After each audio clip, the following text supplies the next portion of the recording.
Federation ISO Q2 in the Vine Sibele Bekule Anton Shati program Kalakling Leta A Tuntuma Swan Kabula Shan Puke SIAMLIANA Achumeka Aniha Zanting I nom le beng ba cha so to te ania changtha lawla omne sel to tan dong tu anidona Q2 te atira changa ato thinga milau clear sakle cho turing kan hisom le te uni ama sa in kapu chibaile ipian le mu na le in chung ko din hun temin hashib masatu se hi mol bu el chimtui pui district apiang kania kapa ming hi ke lal tluang ane kanu hi biak tluangi ania unau mi papali kanom ke hi upaber kania jirna ko nga hianin engtheng nge kala in hun lain lekha zirte kha har sabe har sabe graduate kha kan me BA chu kan ni ve chu po chu ke tak chu lai kono de ulaka BA hi pass le chau kan emo ke ni no pan lai chu kan kho kil khor boka mol bu el atanga lunglei han thleng tur chuanin ke in kan kal gat ngatanin nia kan ban trok khania chutiang te sunia wangin akhir kho mai lunglei kha college le high school hi kum kha chau lunglei ka kal ser kona abak phei chu chongte kan kalamo chutiang su kan din manania khati hun lai khanin lir theite latam omsi lawa ke inami in culture school ni a lir theite su be sei ena pokan en lawa chu chau poni lawa Ramboy, Mizoram boy, Sanka Zako Samruk Paruk, Mars La, Mizoram boy, Chang Peka Chuanin, Keakal Kanibuka, Ral Tia, the Chuan, Samruk Parita Train Kuate, Kawmna, Lule Le, Molbukopian Kanina Chongte in Kanitova, Kanom Boka, Middle School Tepo, Chongte Kalkania, Lule Le, Chongte in Kar, Kwazung Sunka, Chongte Kom, attend to Lule Lam Kom Tenia, Sevan Chuan. Hotel san to no te khang kan re ka chu tiang chun kan ve wak thina ni kongpo a chang chun nim tak tak ta kan palangai mo kan a reom ve thei thin khop mai ti chuan in zir chhauzia da hostela omnge in ami in changa lekha hanzir chhawang te kha ini ve Paul middle school hi chongte ka sawa chuan high school kha ser kona Minda Akapuro Kuma Serkon Christian High School Serkon Principal Kapuro Kuma Tenhen Turkhan Mitima Se Kadu Lawa Miram Kha Sewanchon Hostel Kaumta Mase Kanso Madevin Katchen Pa Kate Ka Uk Aniboka Kakalpui Kakopui Berka Hello Chekholo de Laka Jute and low ina chuan not chuak ta mo chuan a chuak hangai ta sia long tlai lam ka kalme de not chuak kan ti kan transfer certificate an pen me ya a tel lo kha chuanin kan la no pang ve de lek bok nen khanin ka hu phur dewa ka komber khani ve wang khan ka zuya long tlai government high school long tlai ya ke in Paul Sari chung lai chon Paul Sari high school kan la kala anin Paul Riat kan wasirani mi ina kan vo ma chu da chuanin kum top exam ni kha chuan Paul Riat khan ni pakhat na ni ke Paul Sari pakhat na kan emo kum lak lawa kan chung te min ron kofa ho turin ma se kan ho du lawa ti chuan Paul Riat atang chuan chongte that high school ania that high school chongte kan kaltani khang hun lai kha ka ngai to la thi chuan I Mizoram kha boya ral tia ke ni chu school na pangte kan ni baka ramboi lai tak khachor middle school kan lakala kan la tlangwal ze jot man lo boka chuwang chuan kan ral ti dan kha je dewa mo annuam angreng phir hun kha kan mangno verio te hian kan rezok ma mara chu ramboi ne wang khan eng mathila anu dewa chon spai te khan min man thina curfew ti vel te tama khang kha chu rom tho Kamiram boy khanin le khazir tam tak te hi anni tur ang ani phak tir lo ni in ishari free khati ang har san na khachu sikona pang tam tak khan kan to kin ka ria ipo kum ni la ka cho pha chuwang chuan har sana to ka kain nga ya mara chu kan ho tu ten pol nga zom tur kha pol ru ka min thuti ra mo ten khanin kum ni khors tur kha kum khata te min zoti ra khatiang te khani ve then te phechon ban len pha mo kan thian pa hang do la phechu klerol tel ni ve thaba kana chona u dewa ramboi masak berin ka masak ber khan avatel ven lo ka blum le ngala mo khatiang te khania tin post commander tlema nin fal deuh khan ve mo sual deuh tlang fal ni to phei chuanin engmate min han ti deuh te khan chak ve thina chang phei chuanin ram nuai tlan bo kan chak thina ni ti po thak khat thani thuak chu go ram nuai tlan bo ve mo ma se zirzom le ka pa khan min du sake ma wangin pu hallelujah te ho aron tir tila ni kha chu ram nuai mi khanian ho tu deuh khani ve kha ho zok khan min thlem chuak le zirna te kan chun zom bel ram khatiang te kha kan ne mo har san na chu kan tok na sa ni tin grouping live page chuanin kan ra thei em hlama ke ni chu chim toibu district kan awang khanin pulal chunga chinza khati lai khan em velen methi kha khanin poila kher regional council ante chung hun lai chuan he chu group turani lo ti khan engtin nge ne vasoya ke ni khuwa mol buel te kha chu group lo khan kanom ta mo khotam zok kha group ani wang han mitin kha ile baran harsa eizom te harsa chu wang chuanin kanin tram chuan sa ve are thei thak veo khang kha are omlai zual deuh chu ni mai ka hria ani le zirna sagi kai chhaudan chan chin te kha min han shil le te zirna akang kal chhaudan chu high school kan zawa chu teng chuanin high school pathuma ka kal verin chu songte high school rung khan matric kan pasa kat school kal ter tang hiarin mi zir chan vak kha chu zir lo mela thiam thei pol tak kha chu kan ni ve ne karing division ti lampang hi khang hun lai khan soi te chiam lawa kan class are rang chuanin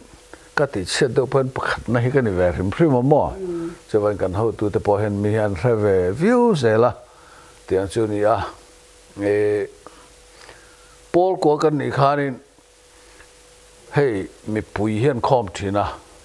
sipai ho khanin engama thil inquiry ang chi deuh an han ti herin an khoma khanin tong le tu min mang ve thin pol ko kan i tang hian mo chu tiang deuh chu kan nia matric te phei chu thafu ti thei tura min nga ya ka puthang choi lo phei chuan kan headmaster ni ngal boka ma se exam tur kan chaukha ka kom phak lo deuh hlir ka koma heria te pupar lian te ho nan ding khatia kan oma wang kharin kan la ave sia zirna kha thama mo tiang ka ti mai me wang khan matric kha tha di zona ka pasa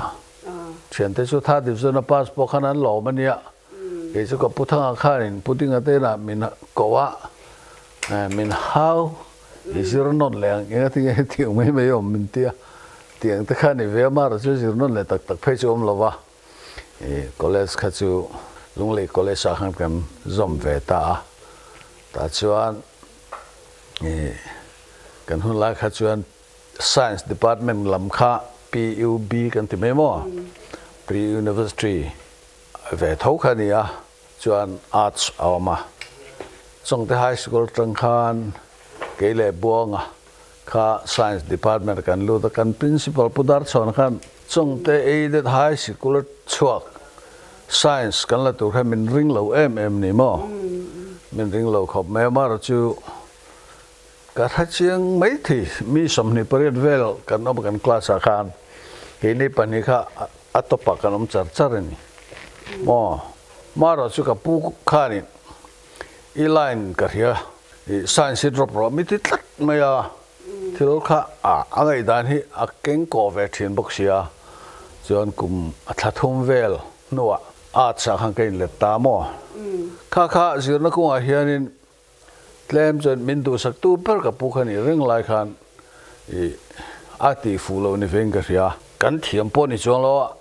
สักหันขานก็อินทาดาพามอจุอินเตกันจริงที่ข้าน้ำมาเร่งบุกสิลาวะมันคอนโทรลตัวจู่ที่ไล่ปอชวนโฮสเทลก็จะแต่มันละชัวกันอินามินดามอ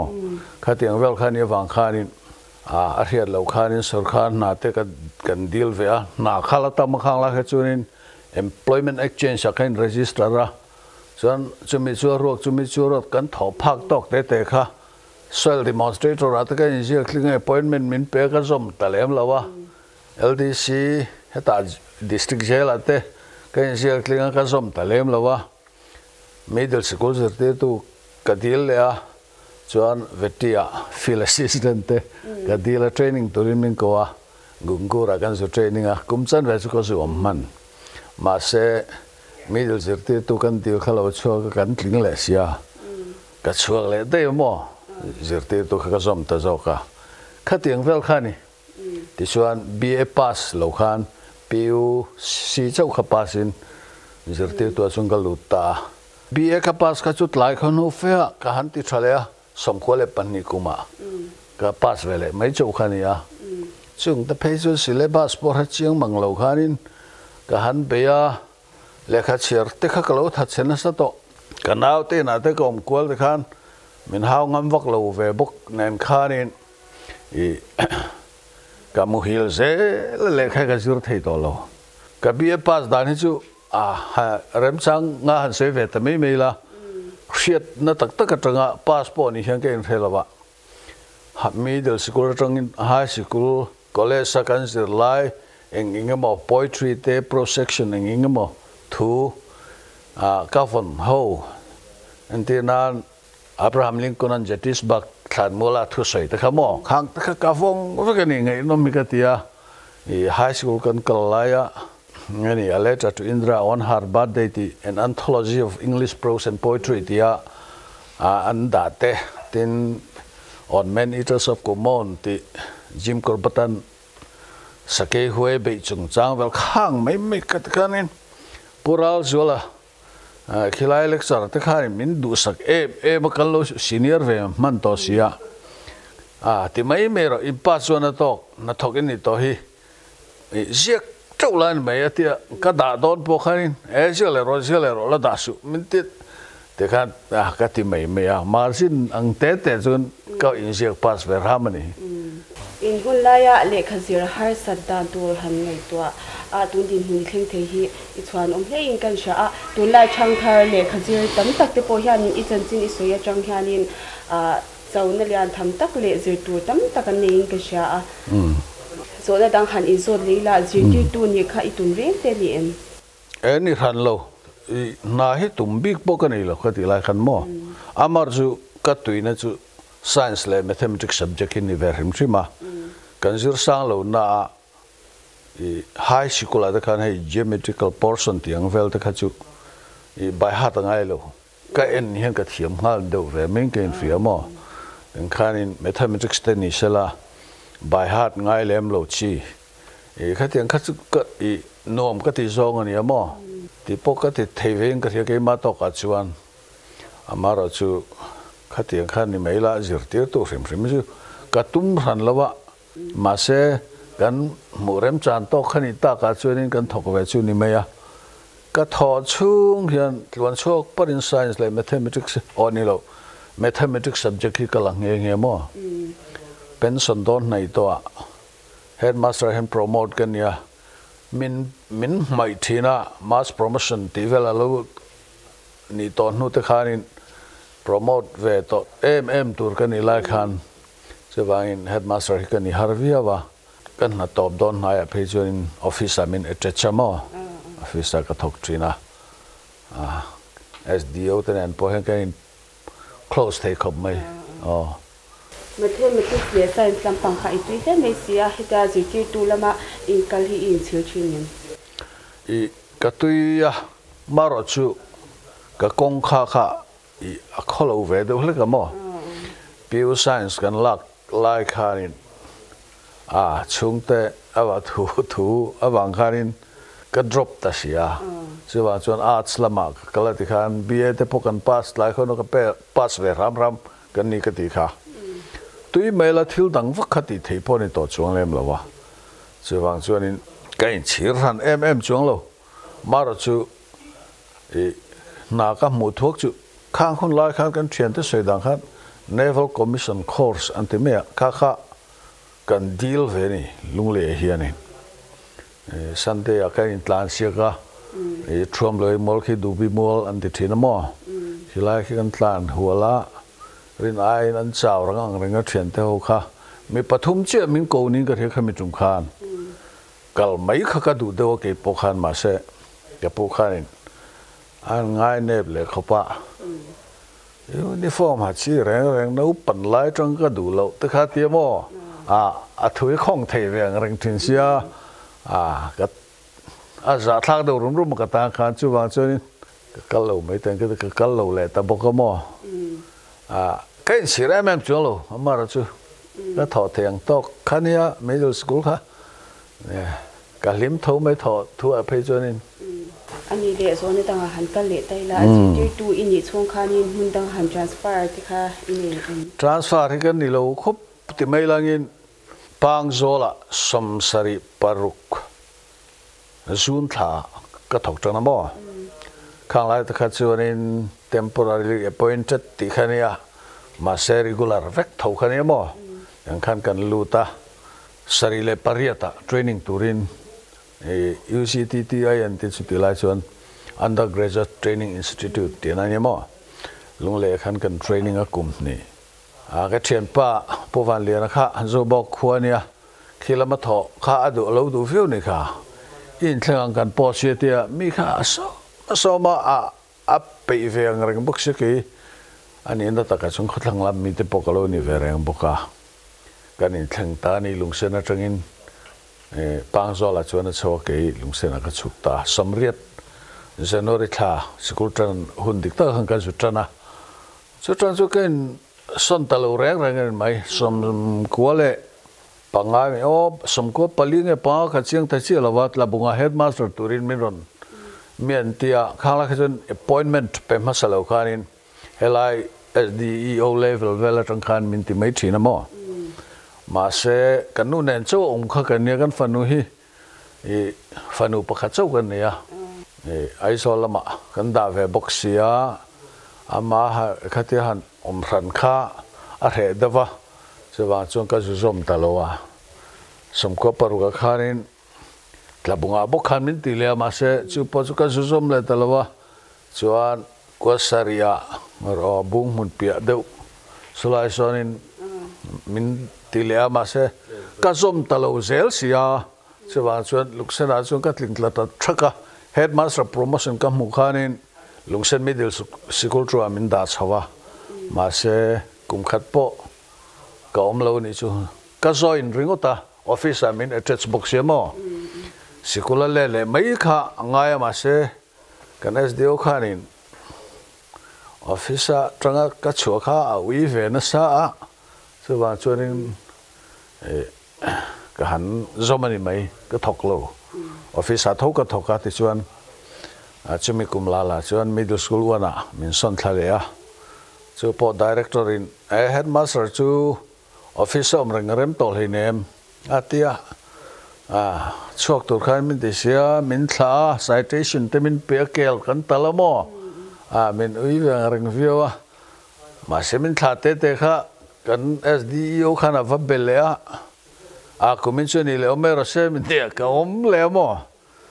citation te min pek diam nuwa kum tharai ro chuanin min thla non le mo sikula ka leta chuan chun deuh mai in hun la ya zirna kal phung le tuna kan zirna system hi engi adang lamna khoizom ne chazo kaisha kan zirdan kal phung chu tam tak chuan dang lam point ki chu ka hachi alawa ani tur ang hian tuna hen system thar te kan ati takna in thak hi tam vak lovin karia a thok tu te na hetia update ring kan ni lo hi chuanin har save ni te pen ka bokamo kan zir chin level in ang ro a hianin kan hun laya zir lai te kha chu entina class 9 zir lai thu thawa kan in thlau du mai om ngot lang pui thuin he result te tha thei ve win alanga tur lai chuan division thade dewan on chokai distinction ti te hin tama ni ma sela hemi father study tan tak tak hianin quality hi awm lem lo nge o examination oriented de tak hian kan kal ta ni omang o ti ka ngai to thina mo chewa kan subject matter chungchang apo a course zu hrechiang manglo manglo hian exam nana ti thadan tur hi hemi orientation de lak hian zir tu te po hian min kal pui mi o ti hi ka ngai to fo thina chewa ngin a thasok chuka ti thei chi lawa mala kha kan zirna system a hi chuan mason chu ngai ni ti chu lang rain ka ria bel chian chu kan dol de so nga class level in nga chuan ti kha ka ngai to thin fo mai central han ti jo state dang te ne na nge ni competitive de lek thil ang chi a hian kan ram a hian in lekha thiam kan tam kan ti ang hi chu kan ni lo de waniang tiang kong a hian kan sang lem lo ning ka thina chu ka mu dan tlang pui do chun mai chawangin zirtir tu poken update anga sarkar tangin chanlak ngaya kan zirna system to po central level a mi te compute phave tak tak tur kalphung thar ti teng tu lai tong alar bo kamo kalphung thar kan education system te po hi kan in set that hi chu tul ve leng a ti ka ngai to fo ni i pension hu hianin engei thochin kausan le khutlang ve la hianin ni ne te inin a hei ka pension don lai vel ka ngai to chu ka pension chuanin kan free to dona zin maila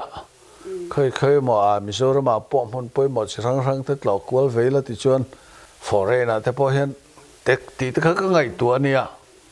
tin mani huna po kho harina te po regular devin dam lo le mohan kan te po tai ma te vela ti te ka ngai to khane ma se ka tu mai ka om lo kho mai kan pensiona kan na ber chu biak in sakane bo kan ko ran hi thingtlang ko ran kan ne boka hela hianin building chairman min mangai kumeng sa ga chairman kan ni to le kum som thung chuang de to maya insan biak in te kan sa supervisor min manga voin thleng hian kalania mo he kum som sari chuang kan ni ve to thlengin chulam chu ka tuin na niang science khalu la ta zelel ka sir lai khan architecture lam pang hi kalna tur poni karing ti angai to na chu ke ma point om ve de thina kha ni dewa ajin poi ka jin tam lo khop mai ka pension no cho voi khat nepala ka kala khuta katmandu te rampur vela te mo an sujina ka thian pai biak in hong turin min ron cha tiang vel te chu ka jin chun deu mai ile khabule din chung chang hi to ke in han shil le de che ka hi ni mi thi to nu su nu ang te cho ka ni ve mo le ba soi thui do lek ngai ka ria sang kha zakwa som sari pariat kan training lai sirte tu kan training lai ka ti kha ka ti lai khan abu hite tak te nia ming abu ming my mother my teacher ti hi kan mu hian dang dai ka tia kan nu te mi ngai to chu ti ra chu wan chon ka le ya hostel a kom nge chu ti lai chuan ka honga hostel ko ma kan sira ngai nom kha ka ti reu ni ka chiar nun le kha te ka chiar nun le lai khan ka rel ruwa hele kha bo hi mi zo nu ho hian chiar se tharia bang he azur ti na a challenging hi a challenging reu mai a moral lesson hi ro pui tak tam tak o min ti kha ka ngai tua heta chang tu nu ti meila asiak tu pa hi pi ti chanda pila central travancore khmi mumbai chimlam dewa khone mo mai source state akwan maharashtra khuta khwanin an oma voluntaria rongbot finania anu ming hi Sosana Thomas anemo Sosama Thomas hi anoro poi takhini ka he chu wang chuan mizo nu ho hian hele ka bu hi cher da se thado ne o ti kha ka ngai tua mizo chunga da kha ka du ni ka ve viwa che wang chuan ma kha le kha ka thona copyright te kha reserve ani wang khanin ile kha bu te he ka lo cher he Mizo nu ho chertan kai ta Mizo tongin letling lo publish nge ngai dan ka sutia arang devin meron sa telephone man mane mo samsari pare te chu e ti the phat chon rong bol na ro pui ta ka ngai tia ka letling ta ni ol sam a tam lo bo ka letling zo thoi ma se khang hun lai khanin kan la tlang wal ve de wa te meng kan non kha kan tha da ve du lai tak ani ve du hrim hrim ka ria mani ro ro mo chu wang chu ni ka pam chu ta dei ni chu ka da ta mai me ni chu ka ti to sa po chu ka ti ral ka ti there ta mai me ya lai kho no ei tu na kan renovate don here in kan le khabu ka le khabu lu yeng eng mo kha ka han sing sa ve kha ti lai kha nin kha le khabu te kha mu chu le ni angai ang bo kha kan share kha mi khoi le he thil hi ka tiu ka te pui ling ta lo ka tia a chan chin kha phone in ka zu so ta ni a ma chu sang ni som December ni li kha lo thi dai to chu nin ti chuan a chung te po ka bia mo khulai thau pui te po hlui te po ka bia min lo welcome travel maya chuan chuan kha khai lu he ve ni mo chu ti kha ti te min run tia